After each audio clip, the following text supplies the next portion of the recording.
right. Let me see. My computer's off. So both Erlon and I will ask you questions. Different questions. Yeah, different ones, and then have follow-ups. So tell us about your porn addiction. My who? No, I'm just messing with you, bro. Okay. Well, getting right to the point there, my friend. Well, we don't do gotcha questions, but I always like to loosen people up with one of those. It ain't like I didn't have it. It ain't like I didn't have She it. looked like, what? So did I. I had a whole box of porn. People used to come and rent those books from me. Remember, I used to rent them out. That is, there's a hustle That in was prison. a side hustle, renting out porn magazines. Oh yeah, that was a very lucrative business on a daily basis. That's Elvin Williams, a.k.a. Gator. He was in a previous episode of Ear Hustle back in season 5. Myths and monikers. Exactly. And in that story, he told us about getting shot in the groin area, which is kind of relevant to this episode. Very relevant. Gator had a hookup on the outside who was sending him smut magazines, and he was serious about his collection. An aficionado? Oh, I have to look that up. Did you want him back after people were handling them? Well, Ugh. if they mess the book up, they buy it. So this was a business. This wasn't personal use. This was a business. Yeah, it was a good business for me. I used to get 25 at a time. Magazine. Trudy, this sounds like some new information. It is. Gator's wife, Trudy, was with us in the studio, too. And at this point, she was giving Gator a bit of a, you did what, eye roll? Okay. Is it He upsetting? didn't tell me about that. Yeah. No, He I'm didn't not tell you about the supposed to tell business? you about that. No, not the porn business. I'm not supposed to tell you about that. No. Erlon, the subject of today's episode is something you've been really advocating for. Yep. So I'm going to suggest that you let folks know what we're about to get into. Okay, indeed. This episode is going to deal with people that's going without physical intimacy inside and how they deal with it and all the ways it complicates their relationship once they get out. And this probably goes without saying, but in this episode, we talk about all aspects of human sexuality, and that may not be appropriate for all listeners. Discretion is very much advised. Really advised. I'm Nigel Poor. And I'm Erlon Woods. This is Ear Hustle from PRX's Radiotopia. It's going to be educational, Nige.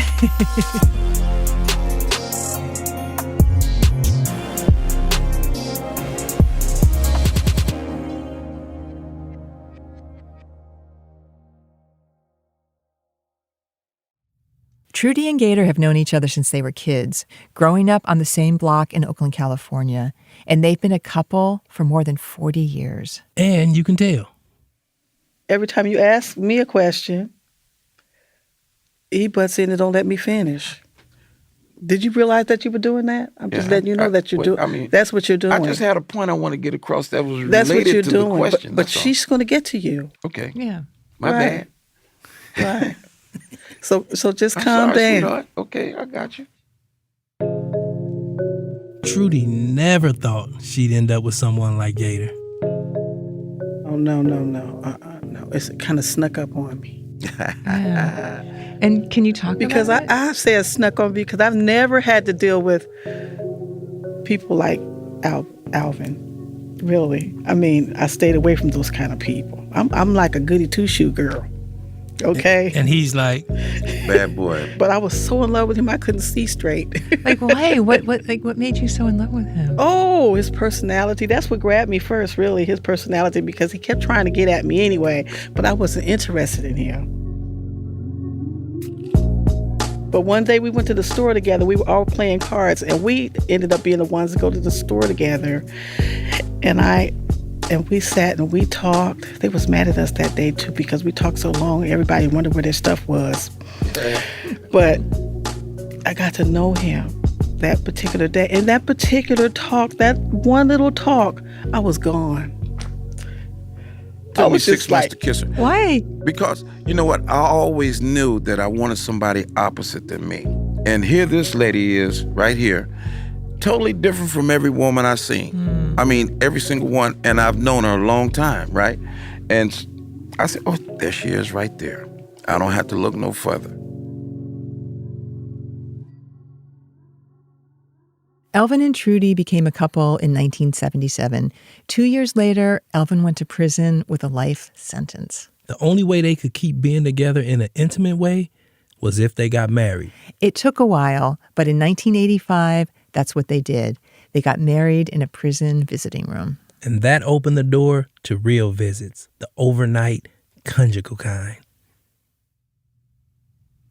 So what were those family visits like for you when you had like a hectic life outside and then you had to put it on hold to go in? I used to think of them as honeymoons. So they were good? Yeah, they were good. Can you tell us how would you spend your time? Oh, in the beginning? We couldn't get enough of each other in the beginning. Trudy and Gator had been together for 19 years when in 1996, CDC stopped allowing family visits for people with life sentences. Right. It was just one of those tough on crime moments. And Gator was a lifer. So it's no surprise that this was a real turning point in their relationship. Being able to make love to my husband kept me closer to my husband, I believe. And so when I was going without it, it was almost like we didn't have everything that we needed. We didn't have what we needed to keep it together. I told her that it was okay with me, right?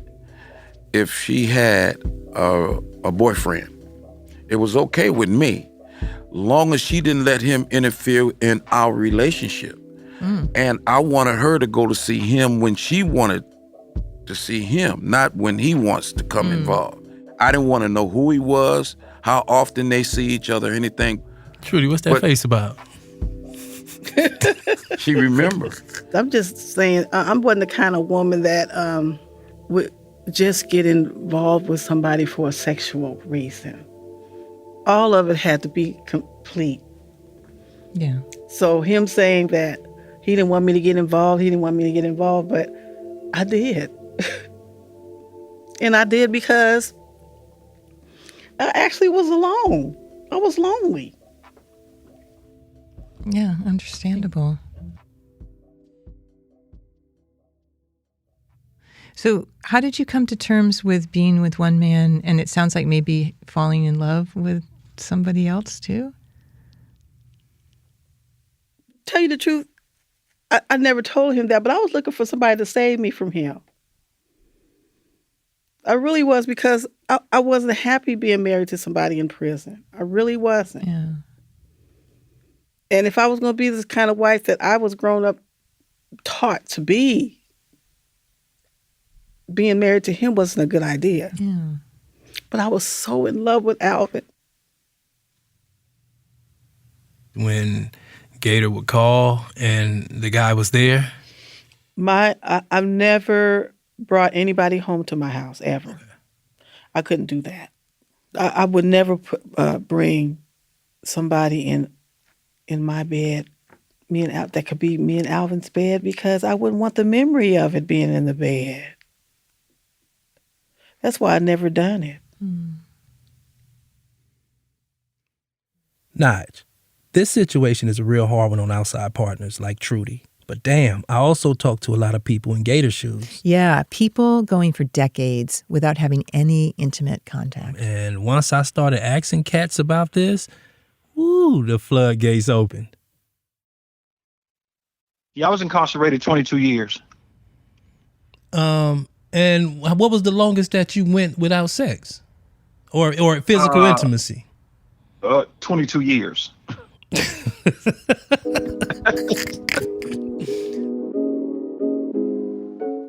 Rick and I grew up in the same neighborhood in South Central LA.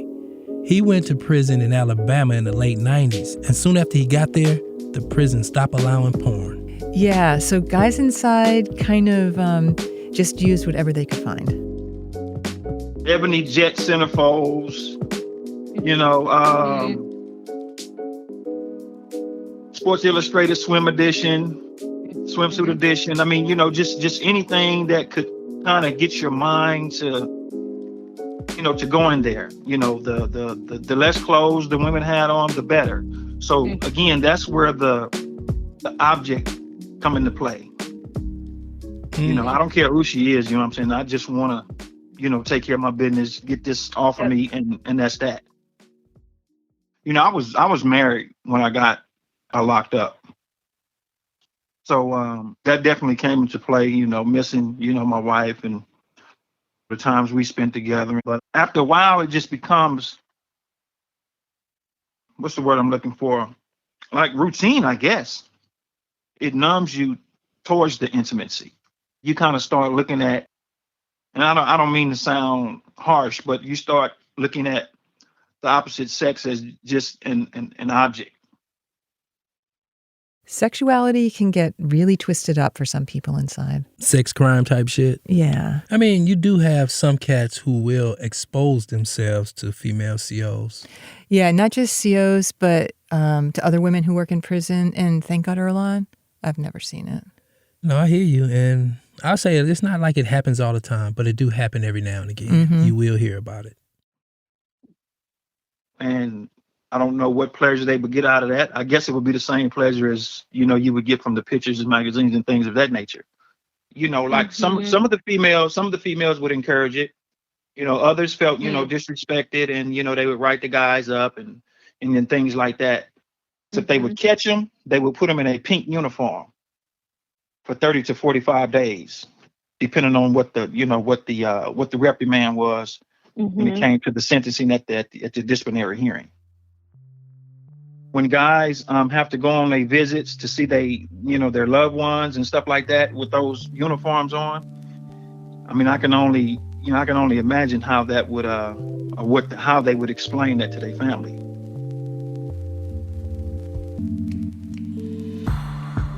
I know we've been talking about what it's like for people in prison who go for years without having sex, but it's not just about sex. Yeah, I mean, in a lot of prisons, it's actually against the rules to have physical contact. I know this woman named Joy Bell Phelan. I met her at a speaking event with a bunch of formerly incarcerated people in San Francisco. And she had spent 7 years in prison in Colorado. So here in Colorado, at least, any physical contact is a write-up. Like, you can't even, like, say I have a friend who her mother died, let's say.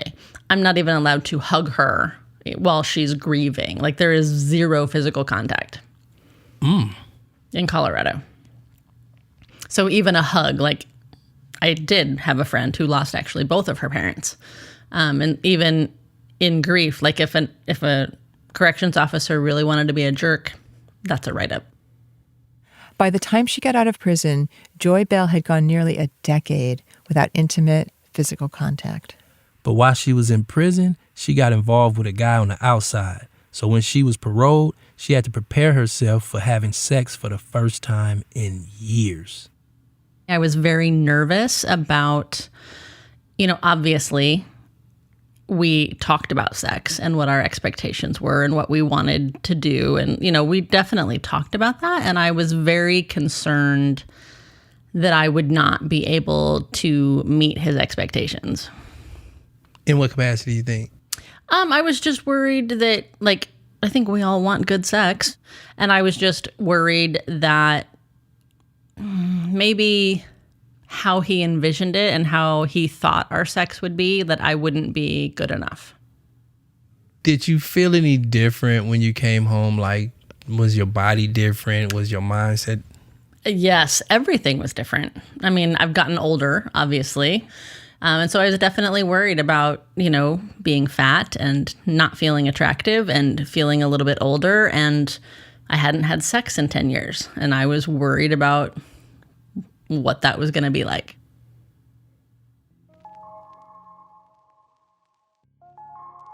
Yeah, that's a lot like what I was hearing from my friend L.A. Rick, the guy that I grew up with. He also went a long time without having sex. Yep, 22 years. And he was really in his head about it.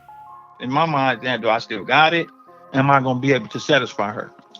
Am I going to, have a ejaculation prematurely? Am I going to be too rough? Am I going to be enough? Am I going to be able to maintain an erection? I mean, just all kind of stuff go through your head. So he is way out of practice with being with a woman, but he was pretty in tune with being his own sexual partner.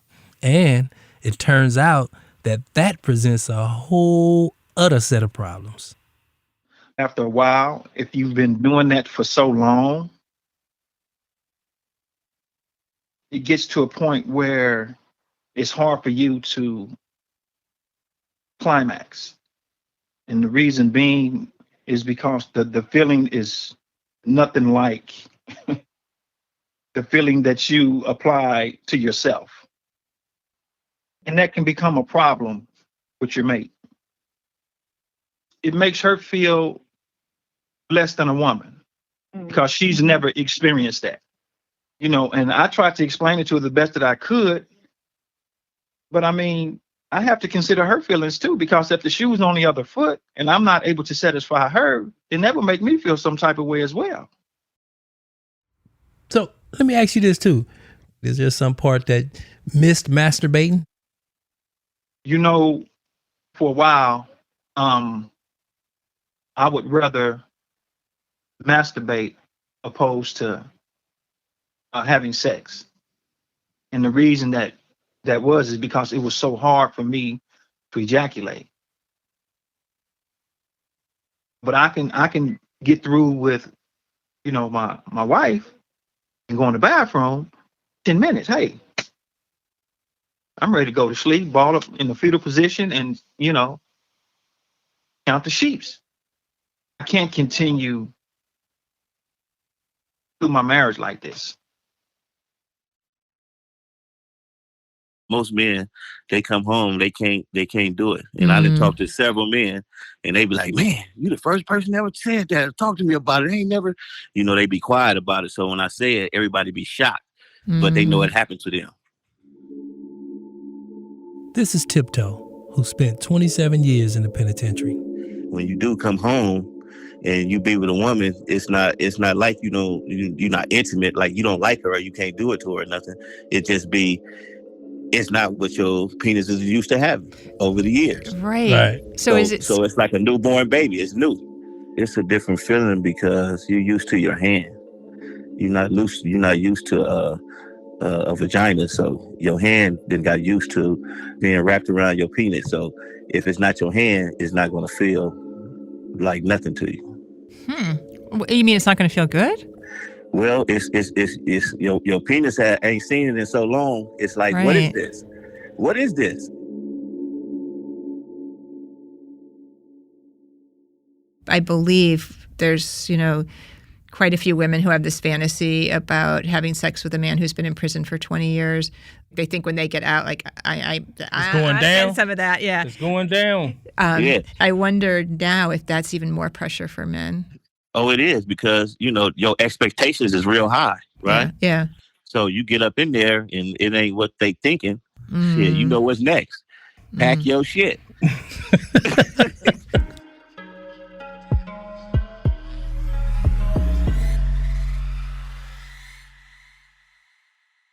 Is it possible you can identify who you are and, where were you, what prison were you in and in what state?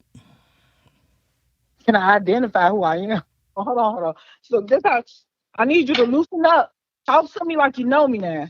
I understand you're running the show, baby. You got to get a little comfortable here, okay? Got you. No, I got you. Someone sent me a video called CC Reacts on YouTube, right? I liked it, so I reached out to her. While she was in prison, Cece had relationships with other women. So it's not like she went without intimate contact. But she definitely didn't get with any dudes. I will take coochie any day, but dick is my thing. So I had been gone for 3 years. So this coochie I got, this was refurbished pussy. You know what I'm saying? So when I came out, this pussy has a value on it. Ain't nobody had this in 3 years.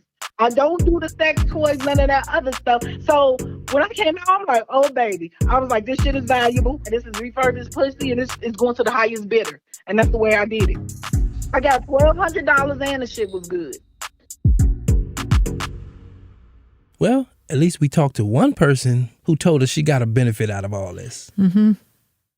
For a lot of dudes I talked to, getting out and then being with someone again It's kind of weird.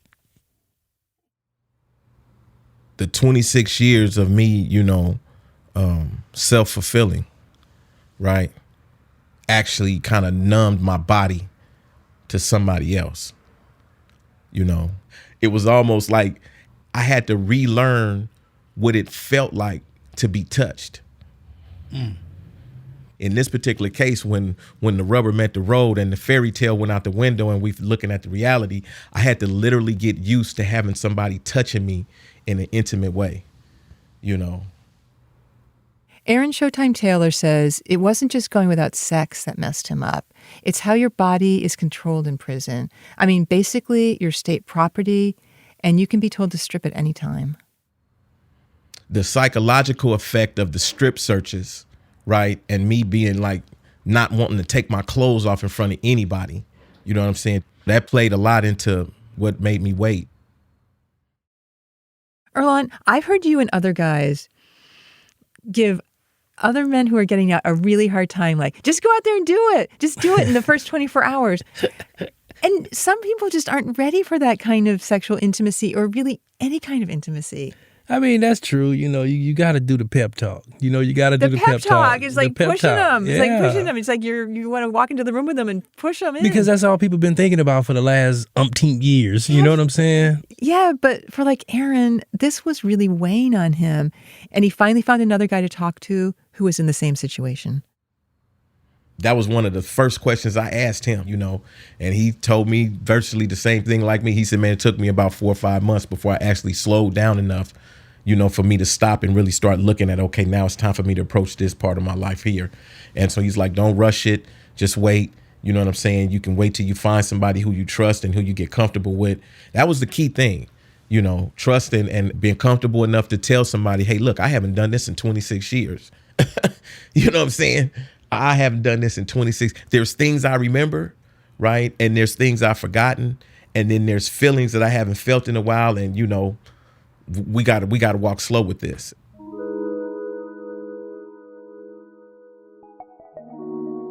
Thankfully, I'll have somebody in my life like that. We're always joking. We're always laughing and clowning with each other. And we're always touching each other in some shape, form, or fashion. Either fingers interlocked, arm in arm. If we're walking and I have my arm here, she'll slide her arm inside of mine. That small intimacy. Me personally, I chose intimacy, over immediacy. And I'm glad I waited to be intimate with somebody. If you can't kiss them, you might want to just hold down and wait.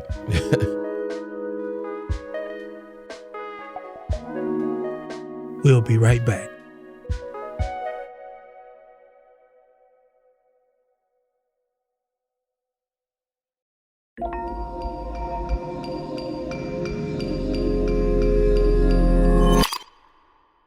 Nige, let's get back to Trudy and Gator.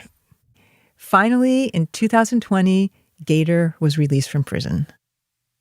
When I first came home and slept with my wife, I figured we were going to be up at least 24 hours. I thought we was going to be locked in the bedroom for days. Huh? What you tried to tell him? Tell us. We're older people now. Our body's not going to work like that. Well, I mean, not ours, yours. Because I was game. They could have padlocked that bedroom door if they wanted to, Because we was there. I was there. We was in there. When we first got into that bed together, we should have called San Quentin and tell them to feed us, just drop it off at the door. What was the intimacy like when you could be together and you could be cozy in bed or you didn't have to rush through everything? I got irritated. I said, why not the daytime? He said, well, there's people in the house. I said, we can always lock the door. Yeah, we did that one time and my granddaughter walked in on us. Well, we didn't lock the door that time. Could you talk a little bit about what it was like getting used to being with Trudy again and like going to sleep and waking up in the middle of the night and you look over and there she is? Well, yeah, that was a woo-wee. That was a ooh-wee. I mean, I used to wake up smiling, and because she was there, right? And that I can righteously lay here and say to myself, I'm not ever letting this go again. Because, I mean, it was so many times that I had a lot of wet dreams with my wife when I was in prison. A lot, And I used to tell her about it. I said, you know what? I had a fantastic wet dream. She said, about me? I said, yeah, who else? You know what I mean?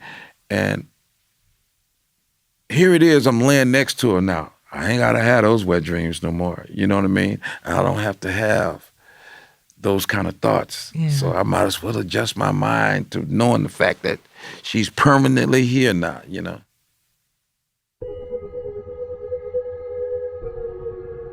What were your expectations when Gator got out for what it was going to be like?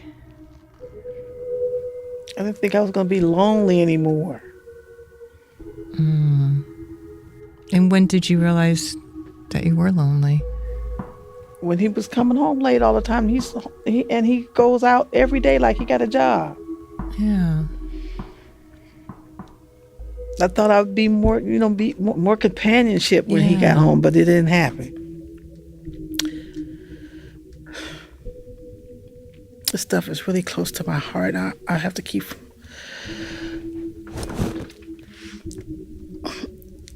Him coming home, I said, oh, wow, I got a companion now. We're going to go places together. We're going to do things together. But he still want to hang out with his old friends. Yeah. And he's hardly ever home. We don't even hardly eat dinner together because he's never home to eat dinner. Yeah. That bothers me. And it's really a strain on us. We go through some stuff. Yeah. It's really a strain on us. To me, he's somebody who didn't grow up. He didn't grow up like I grew up. He still had those young tendencies to go, always have to go somewhere, always have to be out there somewhere, like young people do. And I'm not like that. I'm not that young age where I'm going to be running all over every place anymore. Exactly. But it doesn't seem to change. He's 73 years old, but he still runs like that. I'm 50 years old, but I'm technically 23 because I spent 27 years in prison. So my mindset is just a little different. That's how I feel sometimes. Well, see, that's exactly what I told her yesterday. When I got busted in 1979, gas was 27 cents a gallon. You know what I mean? Every night, from 79 to the day I got out, I never dreamed one night of being in prison, ever. I always dreamed about 1979.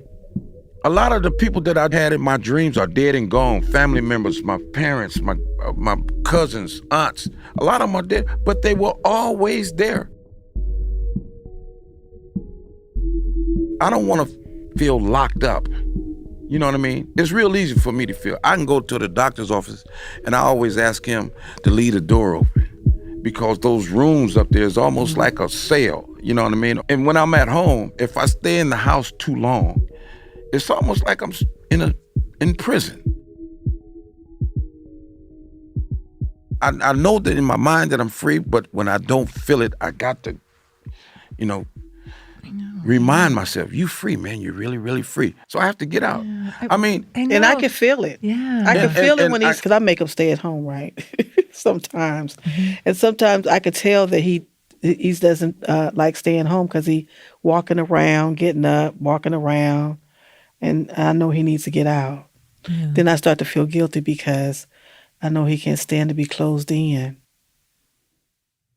I don't want to put it to PTSD or anything like that, but I think it's just the thought of being confined in a situation and, wanting to have that freedom to do other things. And I'm not saying relationship-wise. I'm just saying like even when everybody was on COVID, the thing, locked in, I was in the car going up north, to Humboldt and just driving all the way back, just to get out and get see shit.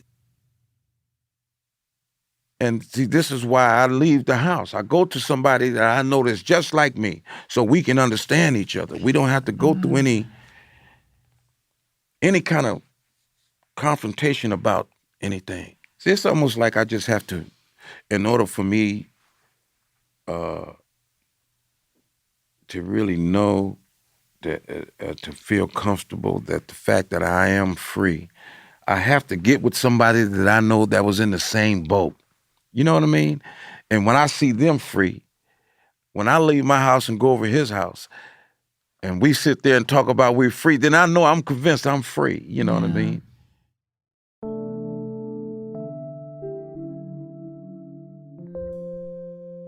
Earlonne, I can really see both sides of this. Right. This idea that he needs to be out and about doing his own thing. He wants to hang out with people who have some similar memories that he has. Right. And yet Trudy waited 40 years for him. You know, with me, I would just say I just need to be out and about. I just don't like to be locked up in a house or locked up with the same, I don't know. I just like to be out. Yeah. And can you see how it's hard for Trudy too? Hell yeah. I mean, definitely. I mean, you can definitely see how it weighs on people you love. You know what I'm saying? Because they expect more. They want, you to be there and you to hang out, but they don't necessarily get that hanging out in the house is like being confined in a way. Yeah. And I can absolutely see how that would make Trudy start to pull away too. When Alvin got home, we were good. We was having sex like it was going out of style, right? But when I started not getting used to him being out all night, I mean, I was stressing. Mm-hmm. Yeah. I was stressing. I think it shut my body down. I really do. I talked to my doctor about it, and she agreed with me. Yeah. I'm not responding to my husband like I used to. Yeah.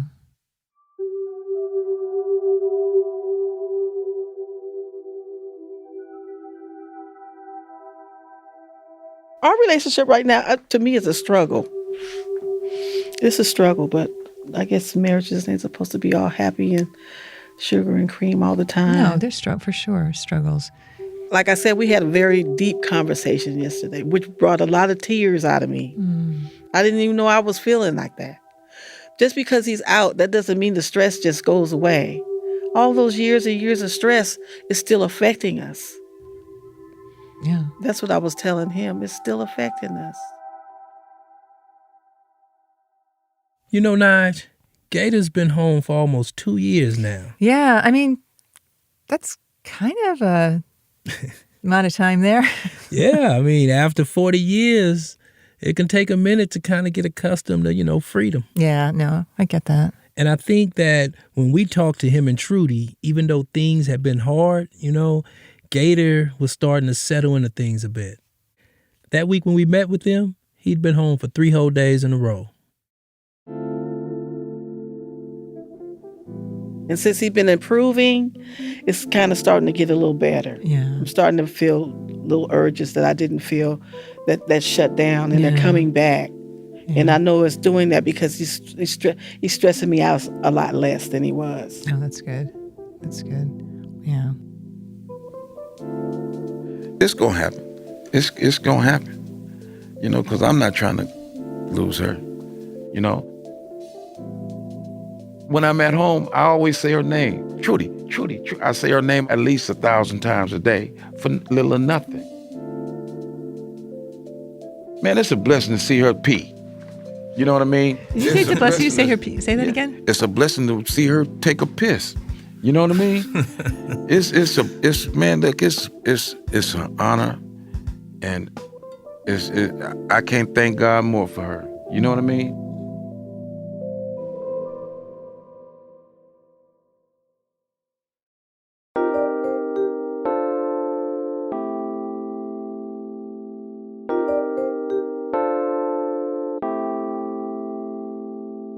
Ear Hustle would like to thank Jason Samuel and Jada Raspberry for also talking to them for this episode. This show is produced by Earlonne Woods, Nigel Poor, Rasan New York Thomas, John Yaya Johnson, Rashid Zinneman, Bruce Wallace, and Tony Tafoya. This episode was sound designed and engineered by Antoine Williams, with music by Antoine, David Jassy, and Rashid Zinneman. Amy Standen edits the show. Shebnam Sigmund is the digital producer. And Julie Shapiro is the executive producer for Radiotopia.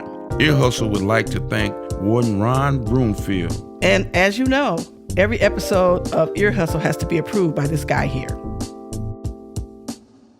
All right. So this is Lieutenant Sam Robinson, the Public Information Officer at San Quentin State Prison. It seemed like this episode was the Boom Boom Room 2, but kind of a little different take on it.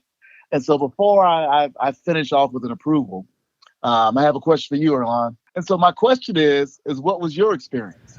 Ooh, man, it was pretty much a lot like, what was going on with some of the cats involved, After masturbating for a couple of decades, you get out, things are different, and you have to really focus your mind and get out of the masturbation mindset.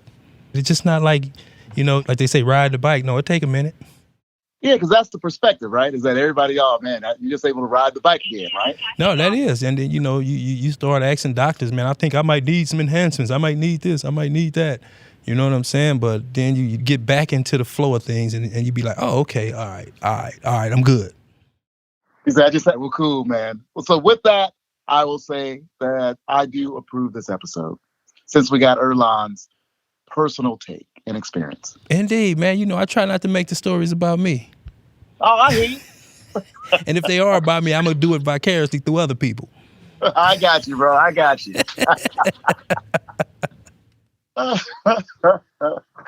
Oh, man. All right. This episode was made possible by the Just Trust, working to amplify the voices, vision, and power of communities that are transforming the justice system. Don't forget to sign up for our newsletter, The Lowdown, where you can learn more about each episode. This week, we have Ear Hustle producer John Yaya Johnson describing the nuts and bolts of how porn lending libraries work in prison. You don't want to miss that. You definitely don't want to miss that. Ear Hustle is a proud member of Radiotopia from PRX. Radiotopia is a collection of independent, listener-supported podcasts. Some of the best podcasts around. Hear more at radiotopia.fm. Say, Naj, not that you don't always sound good, but you're sounding great in this episode. Ooh, thanks, E. So are you. Must be these fancy mics we're on. Yeah, it's definitely those fancy mics, courtesy of our new office. So when we are not in San Quentin, you can find us at KQED in San Francisco. We're glad to be here. Isn't it beautiful? Indeed. And speaking of sounding good, we have one more credit to give. Yep, to a guy who's helping us out with sound design and engineering, helping us sound good. I know, and we goofed up and left him out of the credits. You had Gator and Trudy record. Yeah, it was my bad. I left the actual paper home. I tried to do it on my phone, and it was just edited out. I don't know. So since you messed it up, why don't you give the credit? So here it is. Additional sound design and engineering on this episode by Terrence Bernardo. And Terrence, we are so glad you're here. Indubitably. I'm Nigel Poor. And I'm Erlan Woods. Thanks for listening. Okay, now if this ever come out to a movie, Wesley Snipes plays Gator. What? Wesley? Wesley. Who should play Gator? I have no idea. Huh? I have no idea. I never thought about it. Just think about the strongest black man that you can put in my place. Oh, they all dead. Huh? They all dead. No, that's funny to you, huh?